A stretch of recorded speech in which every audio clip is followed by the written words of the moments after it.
بسم اللہ الرحمن الرحیم۔ چند چیزیں جو آپ اپنی بیوی کے ساتھ لازمی کریں۔ اسے میٹھے عرفی ناموں سے پکاریں۔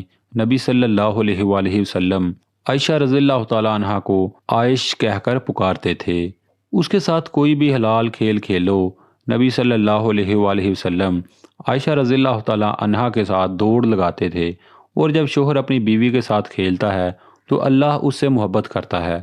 اس کے ساتھ حسن سلوک کرو اور اس کو ہر وہ چیز پیش کرو جس سے اس کا دل آپ کی طرف نرم ہو جائے۔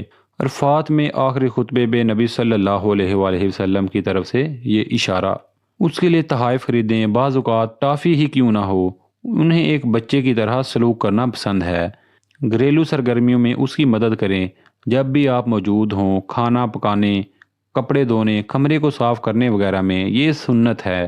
اس کے والدین کی عزت کریں اور انہیں کبھی کبھی تحفہ دیں۔ ان کی اچھی باتوں اور کام کی تعریف کریں جو وہ آپ کے لیے کرتی رہتی ہیں، اور اس کے لیے ہمیشہ اس کا شکریہ ادا کرتے رہیں۔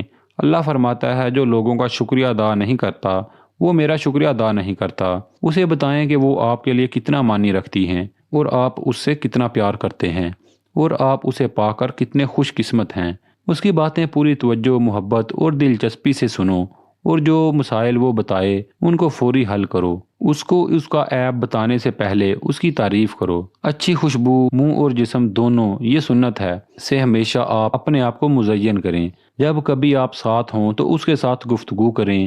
جب آپ کام پر ہوتے ہو تو مجھے آپ کی یاد آتی ہے، مجھے آپ سے محبت ہے، اسے فون پر بتا دیں۔ اس کے ساتھ مل کر کام کرتے وقت، جیسے کھانا پکانا، کھانا، قرآن پاک پڑھنا وغیرہ، دوسروں کی موجودگی میں اس کی غلطی کا انکشاف نہ کریں۔ اسے دین کے بارے میں سکھائیں۔ اسے مارنے، پیٹنے، تکلیف دینے سے پرہیز کریں۔ اسے حجاب پہننے، اپنے وقت کے اندر 5 وقت نماز پڑھنے اور رمضان کے روزے رکھنے اور زکوٰۃ دینے اگر فرض ہو کی تلقین کریں۔ یہ سب لازمی ہیں۔ اسے ہمیشہ اپنی دعاؤں میں یاد رکھیں۔ وہ راستے بنے جس پر آپ کی بیوی جنت جا سکے۔ یا اللہ ہمیں صحیح مسلمان بنا دے اور ہماری ازدواجی زندگی کو خوبصورت بنا دے، آمین یا رب العالمین۔